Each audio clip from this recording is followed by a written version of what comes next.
Thank you very much for joining us. This is a webinar called Using OpenCRAVAT for Personal Genome Analysis.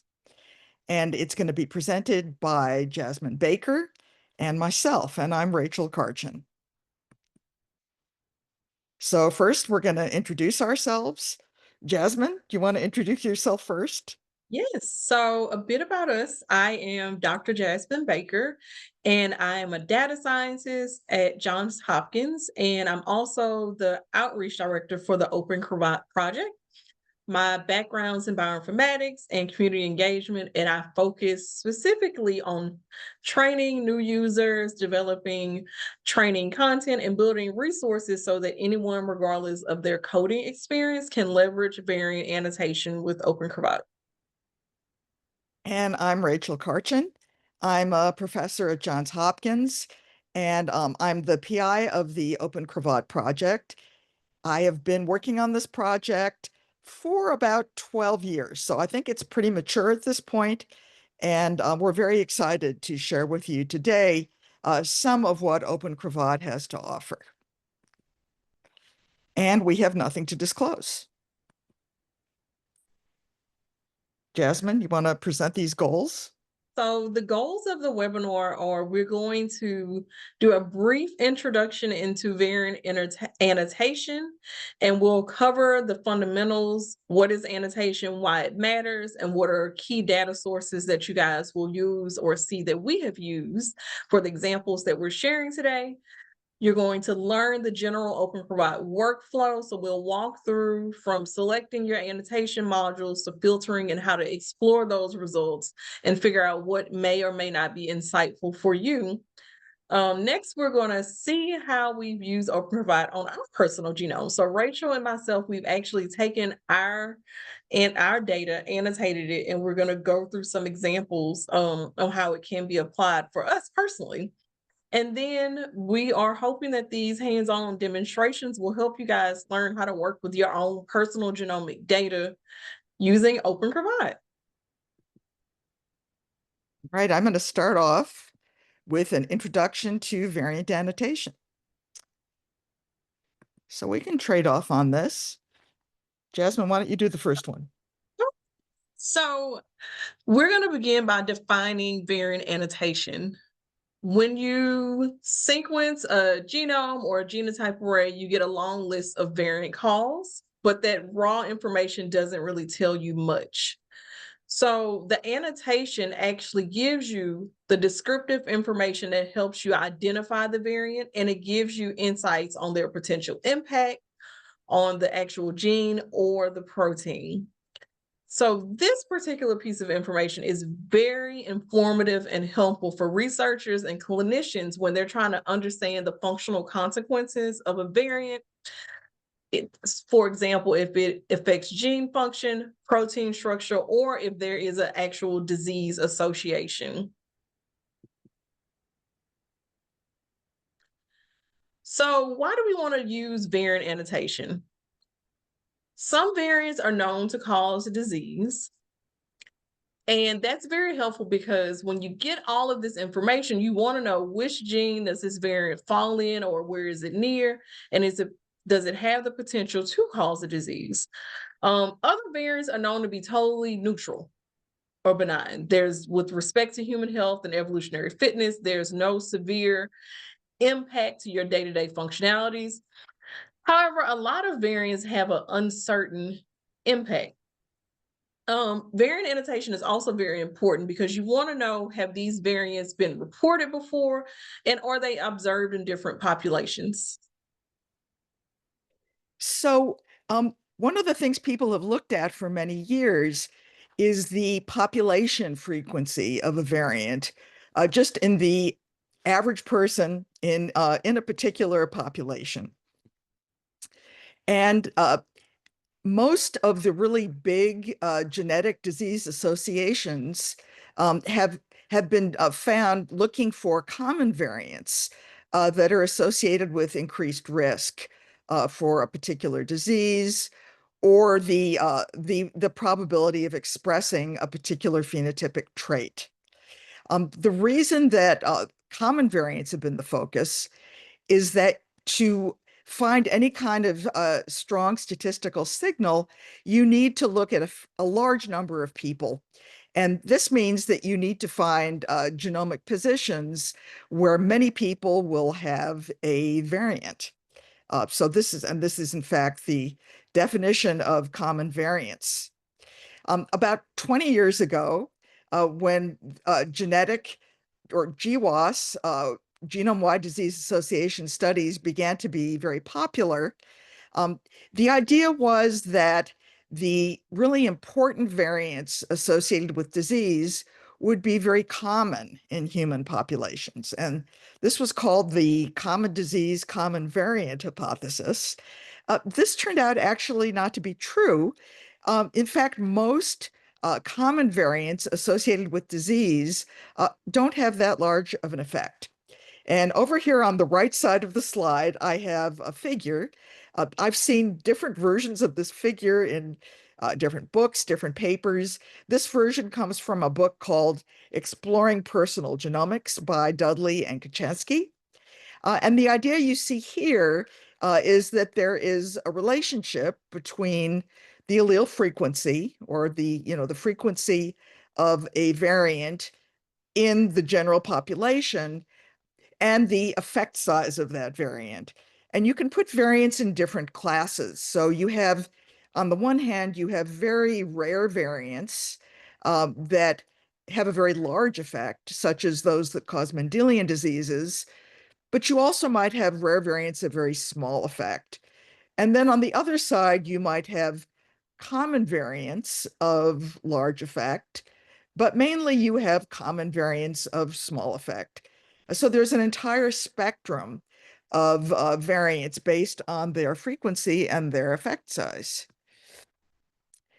And since allele frequency is not really enough to tell us about the kind of effect a variant will have, the field of variant annotation has integrated different lines of evidence to try to put together an interpretation of a particular variant.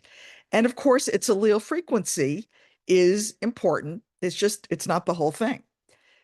You can also find in the research literature either direct or indirect statistical associations with a particular disease phenotype or a type of drug response. You can look at the evolutionary conservation of the variant, and variants have also been assessed in functional studies, most of which are in vitro, and by bioinformatic variant effect predictors, which are called in silico or computational predictions. I am going to go through briefly some of these types of evidence.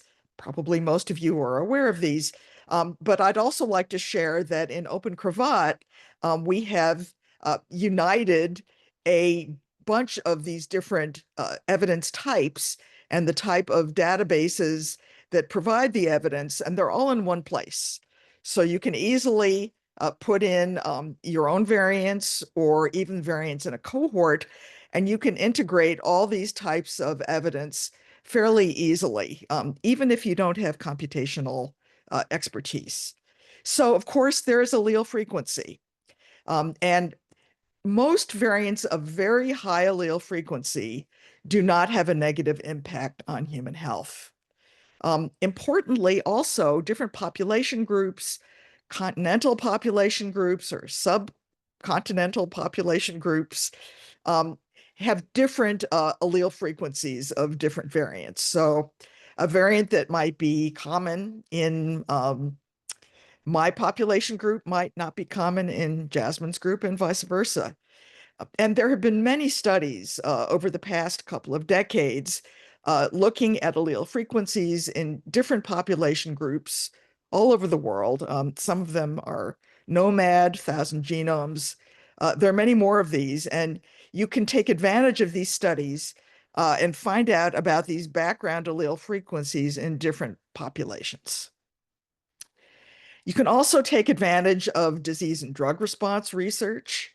Some examples of this type of data that we have in OpenCRAVAT are ClinVar, PharmGKB, and the GWAS catalog. ClinVar mostly annotates variants that are known to directly cause disease, and PharmGKB, those variants that directly influence the efficiency of particular pharmaceutical drugs.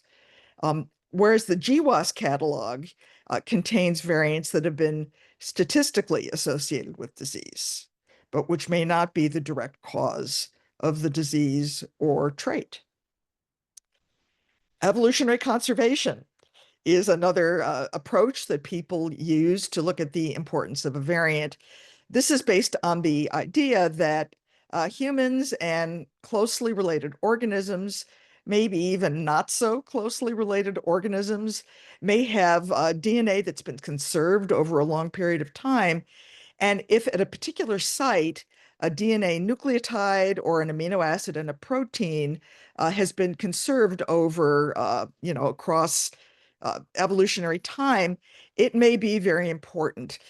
There have been many mathematical models that have been developed that assign a value or a score to particular sites that reflect the amount of evolutionary constraint at the site. And the idea is if there is a lot of evolutionary constraint at the site, if you have a different nucleotide or a different amino acid, it may result in damaging effects. And that can be something that can be useful in interpreting variants. Functional studies are of increasing importance. They have been of interest for a long time. And in the past 5 years or so, or maybe 10 years, the idea of high throughput multiplexed assays of variants, pretty much in vitro systems, this idea has become very prominent. It's perhaps one of the most promising ways that we're going to be able to interpret the effect of rare variants by seeing their impact based on the results of these in vitro assays. And in OpenCRAVAT, we have a annotator called MaveDB, which is a resource of many of these high throughput multiplexed experiments. Computational predictions are a somewhat controversial source of variant interpretation. They're based on the idea that you probably can't experimentally or statistically evaluate all the millions of variants in a particular human genome, but you can do it with computational tools. And there have been hundreds of computational models developed over the past couple of decades to predict the impact of variants, both in coding and non-coding regions. Some of them are much better than others. And in OpenCRAVAT, we offer, I think, about 30 or 40 of these variant effect predictors. And we also provide some guidelines to help you select which ones might be the most valuable for your purposes. Next, we're going to go into the OpenCRAVAT workflow. So step one of the workflow is going to be being able to select your resources from the App Store. So whenever we get into look into the actual GUI and the interface of OpenCRAVAT, you'll see a tab that allows you to go to a store, just like a grocery store, and you go in and you select which annotators that you would like. And we recommend at least one module per evidence type to help you build a comprehensive annotation whenever you're looking at your data. The next step is to be able to input your variants and then submit your job. And then the fun part comes when you get to filter and analyze your variants. And lastly, you can share or export your data. So for step one, to submit your job, you're going to upload your variant file. So OpenCRAVAT accepts VCF, tab separated, comma separated, or SQLite inputs. You can use the files on the web interface for small files or the command line for larger data sets. Next slide, please. Here we have a screenshot of our actual app store. So if you look at the image that we have on the screen, there is an option that's checked already if you want to discover which annotators are most downloaded, our newest ones, or cancer resources. There's also the option to go by category. So if you want to focus one of your types of evidence as allele frequency or cancer or evolution, you have the option to click one of those buttons and everything will be categorized for you, and you can click the install button. And once you click the install button, you are good to go. The system begins to work and your annotator is there. Also, if you click on the actual annotator square that you see on the screen, you'll get a pop-up that has information about the annotator, the columns and things that are in it, and what the output will be, which is also very helpful.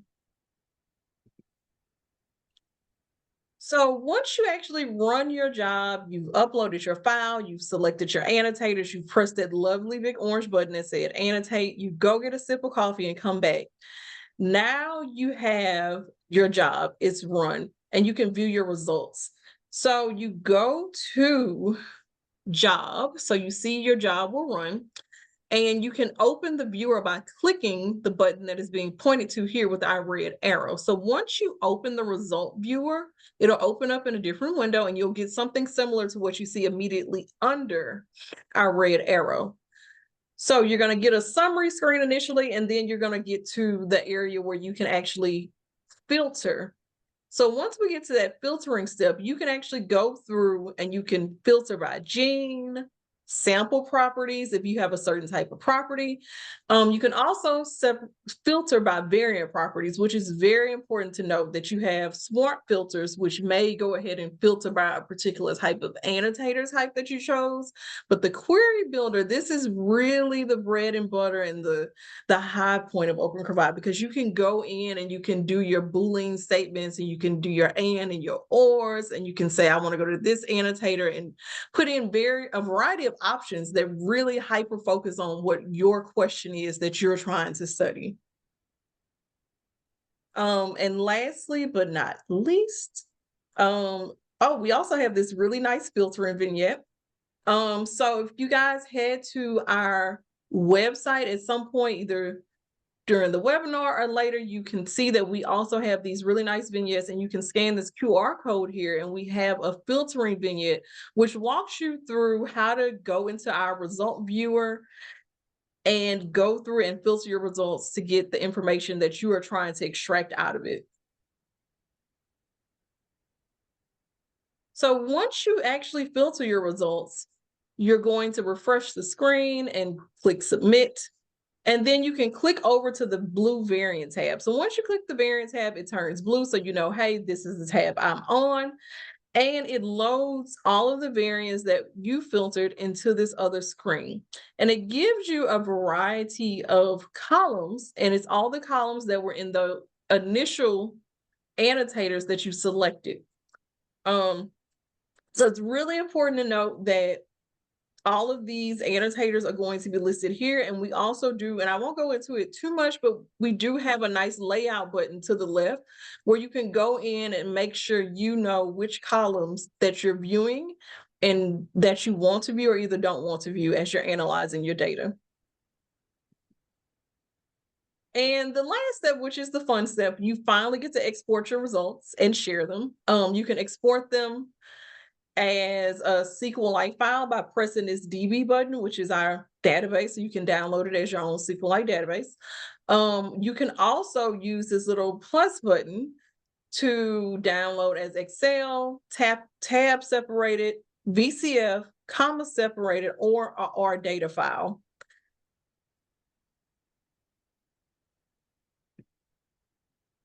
And lastly, we're going to take a quick look at our single variant page. So OpenCRAVAT also has a single variant page. I know we're talking about personal genomes today. However, sometimes you just have one thing you want to look at, and that's okay.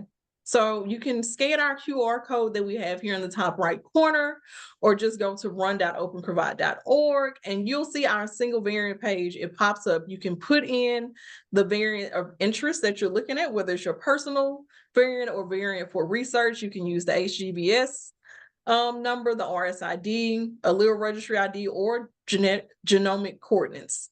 And you also have the option to change your genome assembly, which is also very important. OpenCRAVAT can run on many platforms, so you can run it on your local computer or laptop, a web server, a shared departmental server, or a cloud. For personal genomes, we recommend using your own personal laptop or personal space that is private and secure.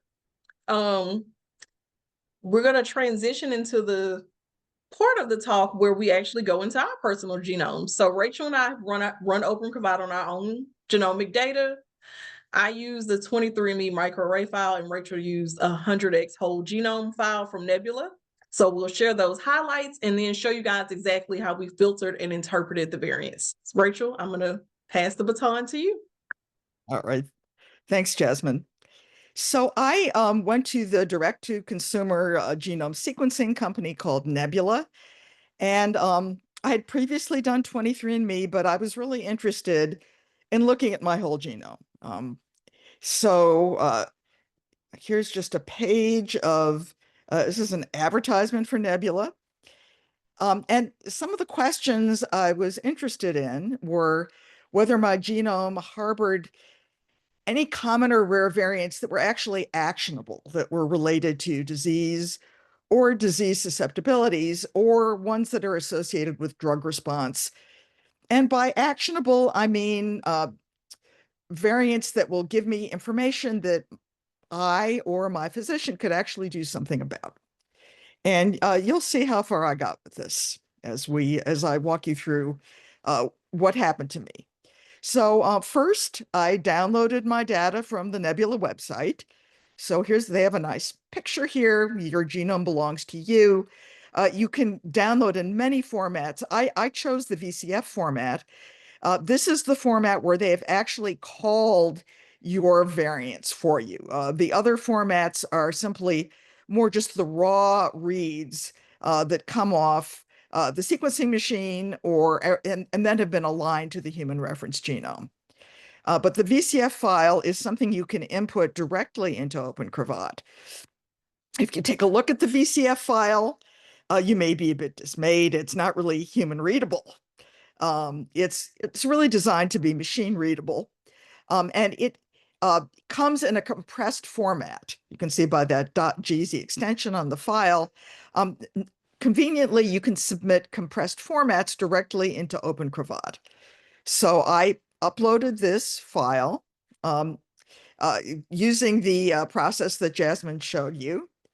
And here are the annotators I chose for this job. So I picked ClinVar to look at clinically annotated variants, PharmGKB for drug response information, GWAS catalog for statistically annotated variants, Nomad4 to get population-specific variant frequencies, and then dbSNP just to get the RSID variant identifiers. And over on the right-hand side, you can see how I configured this panel on the Jobs tab that allows you to select your annotators, tell OpenCRAVAT where your input file is, and then just click that orange annotate button. ClinVar is a public archive of clinically relevant variants that comes from the National Library of Medicine at the NIH.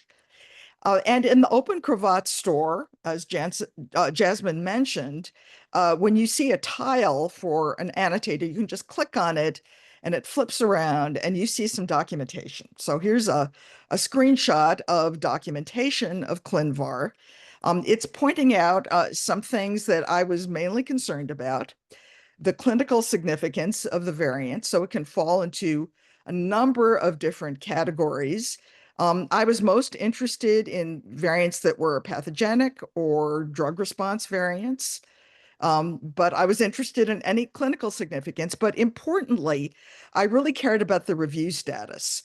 So since ClinVar is a public database, pretty much anyone can submit a variant annotation. And they label these annotations by review status category. And I was interested primarily in category 2. So these are variants that have been reviewed by an expert panel. And then I also took a look at category 3, which means that multiple groups have submitted the variant and there's no conflicts between their annotations. There are a lot of other weaker categories, but um, for purposes of having the most confidence in these annotations, I'm just going to look at the expert panel and the multiple submitters, no conflicts. For Farm GKB, which is a database of variant data related to drug response. Here's the flip side of the tile. I also took advantage of what we call widgets. So you can bring these up in our GUI results viewer. And you can see, so in addition to the columns you see in the table, you can look at a widget for the annotator, and it has a lot more detailed information. You can see this over here on the right. So for a particular variant, there may be different impacts depending on whether you're homozygous for the variant allele or you're heterozygous, um, and also for uh, different types of drugs. You may have a different type of response, and you find this all in the widget. So when I run my variants through ClinVar, I'm going to use our filter, and I'm going to use the query builder in the variant properties. So I go from 5 million variants, which is way too many to look at, but I'm going to require basically that clinical significance be one of these categories you see on the right. I've highlighted them in this checkbox. And I'm also going to insist here that the review status is expert panel only. And you can see that just asking for this narrows down from 5 million to just 22 variants. And this is going to make my interpretation a lot easier. I go into the variant tab, and I can see this table view of my variants. As I highlight each variant row, I can also see the widget that corresponds to the Farm GKB variant on that row. And I'm just going to pick one for interest here. So I was just interested in this variant that is related to statins. And that's because I take statins. So my genotype here is AG. This is a variant in KIF9 at the amino acid change is tryptophan to arginine at position 71. So let's just zoom into the widget. So I'm particularly interested in the response of people who were heterozygous for the G variant, which is the bad variant. So I'm an AG, and you can see here that my genotype is associated with increased efficacy of pravastatin. And in fact, I have taken pravastatin, uh, and it was quite effective. It lowered my cholesterol quite a bit. I now take rosuvastatin on the advice of my physician. And you can see here you can get this from the widget that it's good for me. Compared to people with the AA genotype, which is the reference genotype, um, I'm going to have fewer coronary events when treated with statins, and a general better response to statin therapy. Those are very similar, but they're the result of two separate studies. But changing the dosage of statins based on this genotype is not recommended by the FDA. I can also now widen my search by looking at variants that have criteria provided by multiple groups with no conflicts. And when I do this, I go down to just one variant out of 5 million.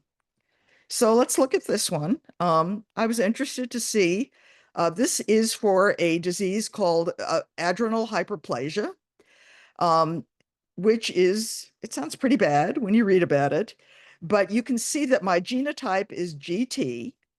And if you click on this link in the widget, this is the ClinVar widget, and I look at MedGen specifically, I can find out that this is an autosomal recessive inheritance variant. That's pretty important to know because this means that I'm a carrier for this disease, but I'm not going to be affected. However, I should be very careful because if I have a child with someone who either has GT or who is actually affected, thereby because of having TT as a genotype, our child could have a TT genotype and end up with this disease. Next, I'm going to talk to you about the GWAS catalog. So this is a source of indirect associations. These are GWAS hits. Um, this is the flip side of the GWAS catalog tile in our store. You can see the different types of information that are provided by this annotator. And before I go any farther, I just want to emphasize that you may already know this, but GWAS hits and causal variants are really not the same thing. Um, this is because the GWAS hits have been identified through case control studies as being statistically associated with a trait or disease, but it doesn't mean they're the actual causal variant. The reason is it's something called linkage disequilibrium. We know that chunks of DNA travel through the generations um, because during meiosis, there is often recombination between our parental chromosomes, and then you just have chunks of one parental chromosome, which are passed down to you. So through the ages, some of these chunks are preserved. And so you have these groups of SNPs that are traveling together. In fact, the real functional or causal variant may just be in one of these chunks of DNA um, that are traveling together with the SNP that was tested in the GWAS study. So they're important though, because they really can tell me about my risk of the disease, even if they're not the actual functional variant. So what can we learn about these GWAS hits? Here are some of the important pieces of information that you get out of the GWAS catalog. So for a particular variant, we're going to get an odds ratio, which is the effect size, the difference in cases and controls for this particular phenotype or trait. We can get a p-value, which gives us a measure of confidence that the effect is real and not just random. We want to see that the actual risk allele found in the study is in your genotype.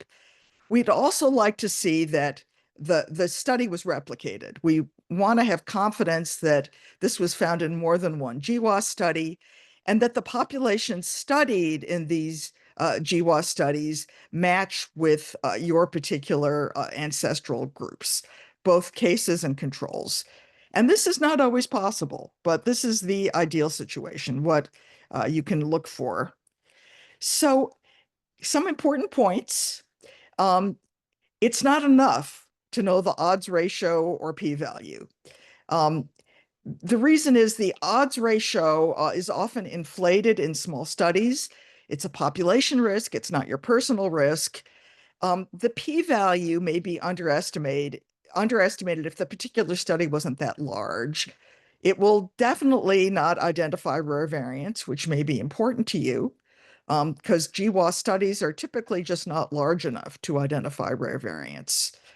And common diseases tend to have common small effect size risk alleles in many genes. But what we can do is, given the information that we can get from the GWAS catalog, we can estimate the penetrance of the GWAS variant.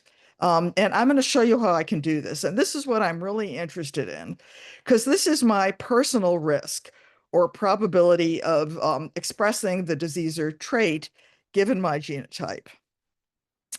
So I'm going to set up a bunch of filters to try to get these key pieces of information. We've talked about replication. Um, ethnicity match. Um, to narrow things down, I'm going to do two things that are very, very conservative, which is I am going to ask for a very, very small p-value and a very large effect size. But now I've already told you that this is too conservative, but for purposes of this webinar, I'm going to show you some hits where these were both true. So here's the filter I set up. It's one of these complex Boolean filters that Jasmine mentioned. Um, I'm basically going to look for, I want to make sure that there is the risk allele in the particular study is identified. I want to make sure that the study was replicated and that the initial and replication studies were either in Europeans or in Ashkenazi Jews. And I'm an Ashkenazi Jew, but there are not very many studies in Ashkenazi Jews. So I'm going to say that I'll look for European results as well. I'm also going to look for variants that are common in Ashkenazi Jews just to narrow things down a bit. So this is 10 filters. When I use these filters, I go down from 5 million to about 550 variants. This is really too many. So I am just going to, here they are. It is too many. I'm going to now just sort by their frequency in Ashkenazi Jews using Nomad, which will tell me population frequencies in Ashkenazi Jews. And I'm going to start just by looking at the most frequent in my ethnic group. So here I am. I'm going to pick this one. Excuse me here. I am going to look at psoriasis. So to do this, I can reduce from my over 500 hits by just typing the first few letters of psoriasis in this filter on the variant page. And this brings up just 4 hits. I'm interested in psoriasis because I know this runs in my family. I haven't gotten it so far. It's a good thing, but I would like to find out more. So I look here, I'm going to first focus on this variant for psoriatic arthritis, which is worse than just regular arthritis. And here are some of the stats I see. So the effect size, of course, is very large.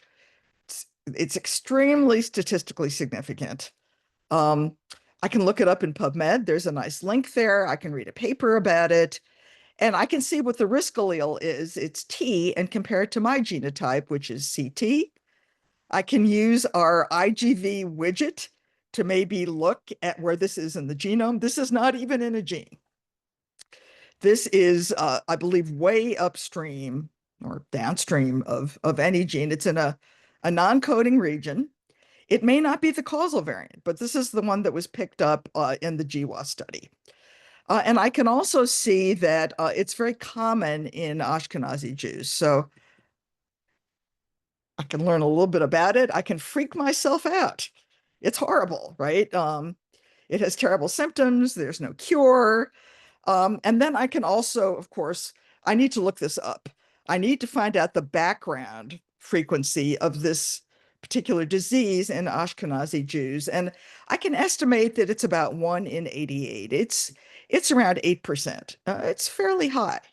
But now I can put all this information together and I can find out my own personal risk of psoriatic arthritis. And to do this, I'm going to use this penetrance formula that you see on the lower left-hand slide.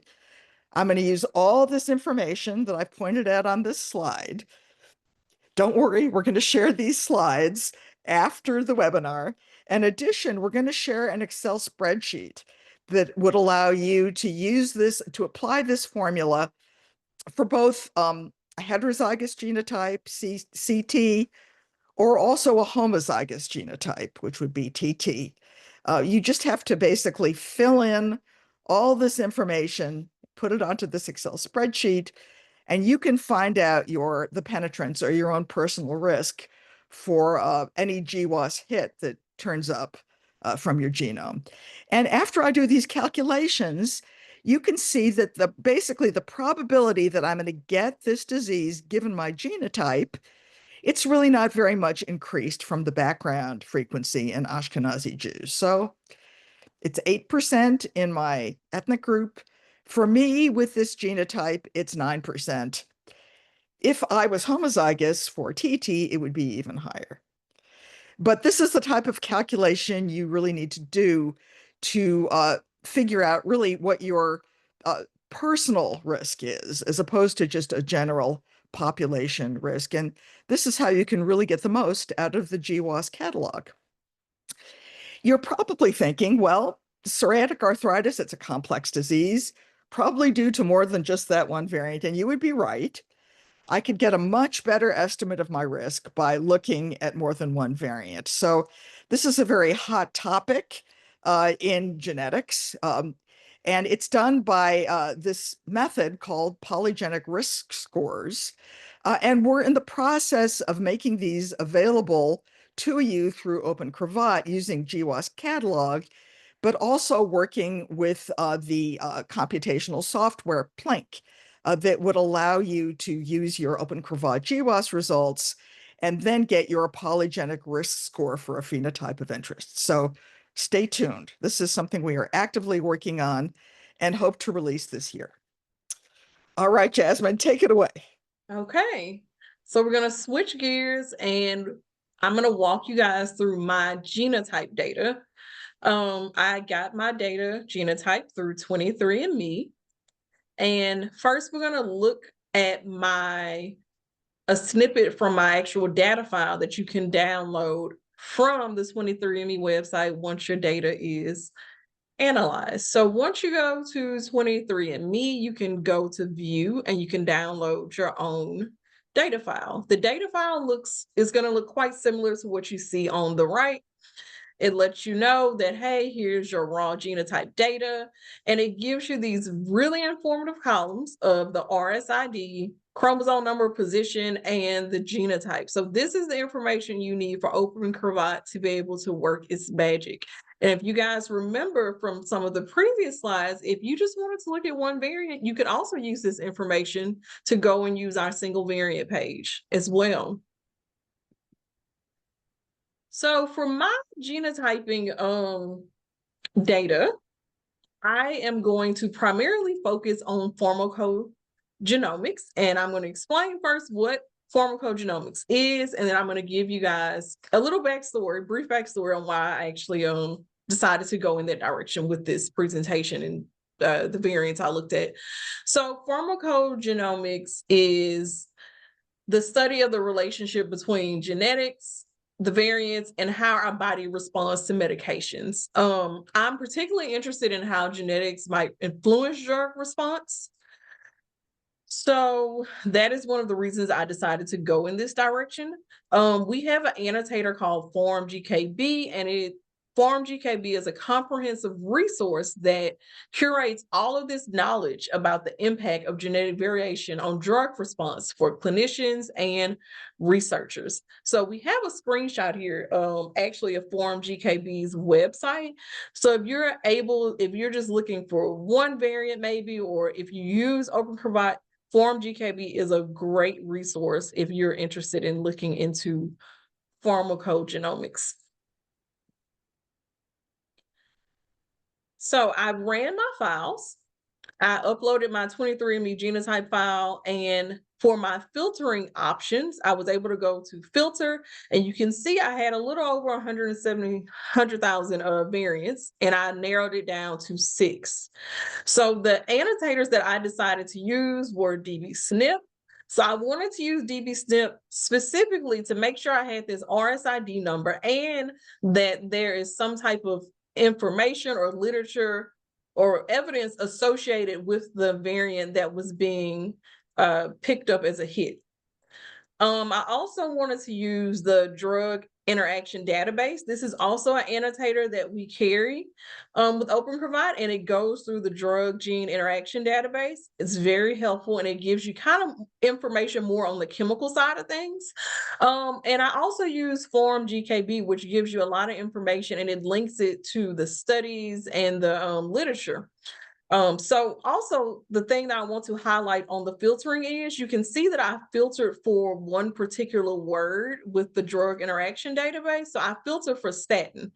So the reason I filter for statin is previously before Rachel and I began collaborating, I actually had the unfortunate experience of determining that my mother was actually allergic to statins. She'd been taking them for years. She developed this allergy that she was already allergic, and her muscles began to degrade. And the doctors kept saying, oh, it's old age, but it was not. It was actually a reaction to the medication. So that is why I'm going to focus on statins, because I would like to know what's going on with my genome. Do I have some of these variants as well? So next slide.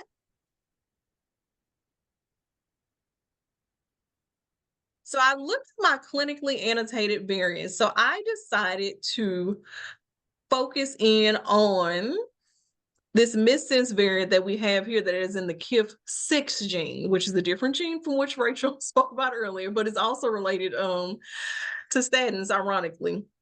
So if you run your data and you filter, if you're looking at form GKB, you can see that it gives you this nice ID number, and we have it highlighted here in this red box. And this links actually to the individual SNP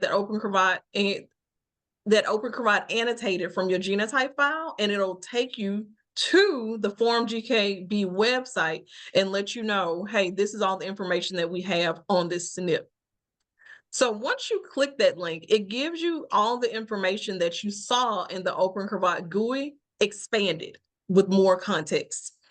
So all of these are the variant that we looked at. So it's one variant, and this is all of the information that Form GKB has. So it has the PMID, which is the PubMed ID.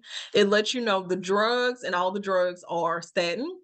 My genotype for this particular variant is AG. So you have the option of typing in the association bar your genotype and seeing what studies actually come up. You can also use some of these other nice filters to look at significance, p-value, etc.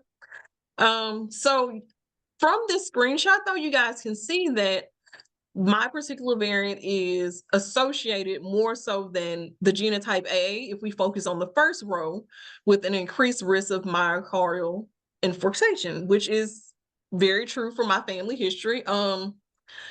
If you also look down towards the middle, we also have that I'm associated with an increased response to pravastatin, which is good to know, especially considering my family history of being allergic to statins. If I am ever in the situation where I need to take statins, I would love to know which ones may be more effective and less harmful for me. Next slide. So this next variant is I also found this variant in the KIF6 gene. I'm not sure why my KIF6 gene is so busy, but it's very busy with the statins. So we kind of hone in a little bit more. So pravastatin is popping up again, and atorvastatin. So the genotype that I have for this particular variant is CA. And you can see from the first line that it says that I may have an increased response or efficiency response to atorvastatin and pravastatin. So this is information that I kind of, jotting down to myself, keeping it in my notes. If I'm ever needing to take statins, I'm going to make sure I let my physician know, hey, let's try these first, just to be on the safe side of things. The last variant that I have was also in KIF6, and the genotype is AG. So from the first line, you can see that it also kind of confirms that I should ideally have an increased response to atorvastatin and pravastatin. So I really think first of all, I thought it was interesting that all these variants were in the same gene, and they were honestly kind of geographically, genomically located near each other. Also, it was very interesting that the same kind of synopsis was coming up that these two types of statins would be the best ones for my particular genotype. Now, are there other things in my genotyping data that may come into play or that may also be associated with statins? Yes. And there's definitely more to explore considering how many variants there were. All right, we've been talking about ourselves, and now we're going to talk about you.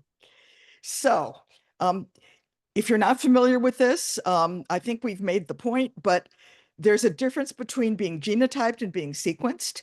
So genotyping chips are SNP chips. They probe in parallel a set of maybe a million SNPs. Um, they are pre-selected when the chip is designed, so there will be no variant discovery with these chips. It's pretty cheap to do them. And the idea is that since most humans are so genomically similar, that these chips with common variants can capture the bulk of our common human variation. And here's some companies over on the right that offer this service. This is what Jasmine showed you. There's also companies that do sequencing. And these identify variants across your entire genome or exome. They're a bit more expensive, depending on coverage depth, which is the number of times a particular genomic region was sequenced redundantly. Definitely the higher coverage depth, the more sensitive the assay will be to find variants in your genome. And the results I showed you were from Nebula Genomics, uh, whole genome sequencing at deep coverage. Here are our suggestions. A nice thing about OpenCRAVAT is that you may want to keep your genomic data private. I mean, I don't so much. You can see I've shared it with you, but many people very, very much want to keep their data private. So you can download OpenCRAVAT and you can install it on your own machine, and then no one else will ever see your genomic data or your results. You can go to our landing page at opencravat.org, learn about how to install OpenCRAVAT on your machine through pip, or we have dedicated Windows and Mac installers. We also have a nice vignette, and there's a link here, or this QR code will take you to our vignette here about how to install OpenCRAVAT locally. Very helpful. These were done by the fantastic Ted Laderos. Importantly, several formats are supported by default. That's VCF, TSV, a list of HGVS, or CAID identifiers. You can put all those in, or DBSNP, RSIDs. These are all supported by default. On your local machine, if you want to use 23andMe, Ancestry, or Family Tree, you have to install these extra converter modules, which is easy to do in the store. You want to select annotators, and we talked before about some interesting categories of ways to interpret variants. We have a number of resources for population allele frequencies. Some of them are specific to, say, Americans and all of us. Abraome is for Brazilians. Nomad covers, I believe, all continental populations. We have a bunch of these. We have a number of resources for disease and drug response research, and I think you've seen some examples of us using these during the webinar. We also have a number of bioinformatics variant effect predictors. We have maybe 30 to 40 of them. It's something we haven't covered in this webinar, but it's a very interesting topic. And I believe we're going to do another webinar in the foreseeable future that will just focus on this. If you want to look at evolutionary conservation specifically, we have annotators for that. And we also have some for functional studies. After you run your job privately, securely, you may want to share it with somebody else, like a family member, a colleague. You can do this. You can download in any of these standard formats. I think many other tools will allow you to see your data as on an Excel spreadsheet or a text file. You can download as VCF. I say download. If you run it on your own machine, you're really just downloading from your own machine. It's not really coming from anywhere. Something that we also offer, though, is you can download as a SQLite file. This is like it's like a little database that reproduces everything in your job. And anyone who you give this file to can use this import DB button that's being pointed to on the lower part of this slide, then they can just open up your job and see your results exactly the way you saw them in the results viewer. All right, we didn't cover a lot of things in this talk. We didn't talk at all about somatic or cancer variants. We didn't talk about running OpenCRAVAT on the command line, which is what you typically do if you use very large data sets or as part of a larger pipeline. Uh, we have OpenCRAVAT can do everything we showed you today and more on the command line. And we will probably also do a webinar on that in the foreseeable future. We haven't really told you too much about how you configure your results pages. You can save your layouts. And of course, we didn't talk about bioinformatic variant effect predictors. And we also didn't talk about something relatively new we've introduced, which is that you can pre-configure packages that combine combinations of annotators that you like and filters. And you can just then automate the type of experiments that you'd like to run on OpenCRAVAT. You can also make your own package. We didn't cover any of that because, well, we only had an hour and we're coming to the end of the hour. So to summarize, you can do hands-on personal genome analysis with OpenCRAVAT. We've told you some of the main steps.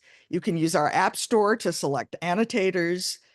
You can upload a file of variants and run a job. And if you're running it on your own machine, you're just really uploading to a web server running on your own machine. And then you can inspect the results using filters and find variants you're most interested in out of maybe even millions or at least hundreds of thousands of variants. You can use both SNP and genome sequence data for your analysis. And I think we've showed you some examples of what we think was interesting about ourselves using each of these. All right, we hope if you're not already using OpenCRAVAT, that you will start using it. If you need help, pay attention to this little question mark. It's kind of, you could miss it. It's a little icon in our GUI, and it opens up to links to discussions, documentation, issue reporting, and direct contact with our team. You can post to OpenCRAVAT on our GitHub issues page. You can also follow issues that other people have had and even help them with those issues. We have these interactive multimedia vignettes, which we think are very useful. We so far have we have 5 of them, which are very interesting. And we have tutorial videos on YouTube, which are also quite good. We have an OpenCRAVAT YouTube video channel. Before we sign off, I want to make a pitch that maybe some of you might be interested in contributing to OpenCRAVAT. Please let us know if you're interested in contributing on any level. It could be any of these categories: features, issues, code contributions, testing new features, improving our testing coverage, documentation, ideas about our user interface, interested in doing some outreach, or if you're part of any communities or organizations where you could share our project, we would very much appreciate that.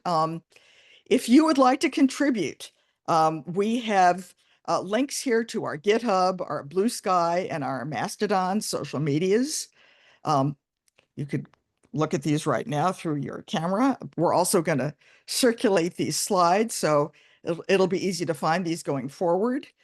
We'd love if you want to follow us on social media. We are on Blue Sky and Mastodon.